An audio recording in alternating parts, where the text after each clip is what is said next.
So welcome to New Horizons, to our special topic, New Horizons. Maybe just to give you a brief overview. New Horizons is a conference that has been organized now for the last 17, 18 years. And this is a big conference by bringing the whole GIST patient community together. In the early years, we have done this with the support of Novartis. And then later on, I think since 2012, the meeting was handed over to the patient community, and we are organizing New Horizons every year. One year it is organized by Sarcoma Patients Euronet and here in Europe, and every other year the meeting is organized by LifeRef Group Allianza GIST.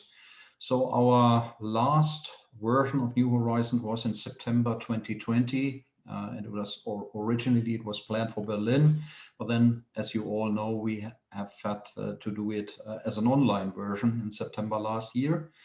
But during the meeting, one important topic was mentioned several times, and this is really about mutational testing, and that's why we made a decision to do an additional topic on New Horizons on mutational analysis or mutational testing, and that's why we are together here for today. So my name is Markus Wartenberg, and in the meantime, I feel myself as a real dinosaur in patient advocacy after 18 years now, and I'm with New Horizons. So just have a conversation with Norman since from the early beginning or from the early days of New Horizons. But I have been also active in a patient organization here in Germany called Das Lebenshaus for GIST and sarcomas for around about 16 years. And then we changed the organization to a new organization called the German Sarcoma Foundation. And this is an organization together with our medical experts. So we are running one organization, patients and experts are running one organization together since early last year. And so I'm the vice chair of the organization together with Peter Reichert. You will meet Peter Reichert later on with a presentation. I'm also a co-founder of Sarcoma Patients Euronet, and I'm co-chair together with my colleague Gerard. Gerard is also on the call today, and with a fantastic team and a fantastic board of Sarcoma Patients Euronet. And I'm also involved in the patient advisory board of our National Cancer of Cancer Research here in Germany. So you can see I'm truly a dinosaur in patient advocacy. So just moving forward with our topic, and we all know today that mutation really matters, that mutation makes the difference. And in our days, when we talk about cancer, we talk about new terms like personalized oncology, precision oncology, and a lot of different other terms. And a lot of things have changed because cancer became more and more a personalized issue, a personalized disease, and therapies have becoming more individual and more targeted. When you look to this development, so for example, lung cancer in 1996, we talked about one disease, and in the meantime, we have a lot of different subtypes in lung cancer. And this is the same in breast cancer. Today, we have different types of subtypes of breast cancer, and also the same in colon cancer. So the situation is changing more and more. So cancer is becoming more and more individual, and more therapy and treatment is becoming more and more personalized. And this is the same situation in GIST. When we started with GIST 20 years ago, we thought about one disease. We thought about one target named KIT. And in the meantime, a lot of things have changed. So we have KIT as different mutations in KIT. We have different mutations in PDGFR, but we also have very rare types of mutations identified. So we can't any longer talk about one disease. We have to talk about different diseases or different subtypes of a disease. So that makes absolutely clear that mutation matters, that we are not talking about one disease, that we are talking about different subtypes. So today we will focus on mutational testing with two main expert groups. One of the expert groups are the pathologists, and the pathologists is very important because it's about to determine the location of the mutation in the genes and in the receptor protein. That's one of the main issues.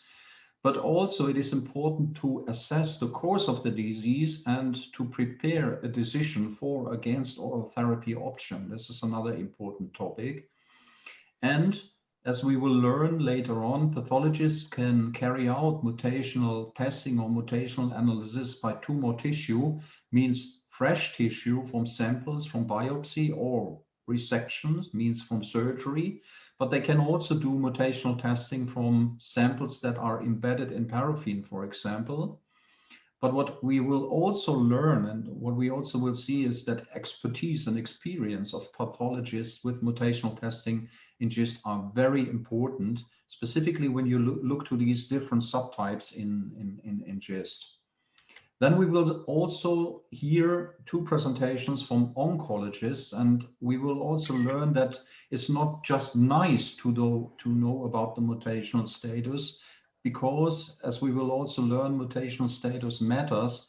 It determines the GIST therapy in many cases. What we also have learned already is that exon 11 mutations respond very well to imatinib, while exon 9 patients should have a higher dose of imatinib, but also that specific subtypes in GIST, they do not respond to imatinib, for example, this specific mutation, and therefore avapritinib would be the choice of treatment. So the mutation really determines the therapy that is used or that is offered to the patients.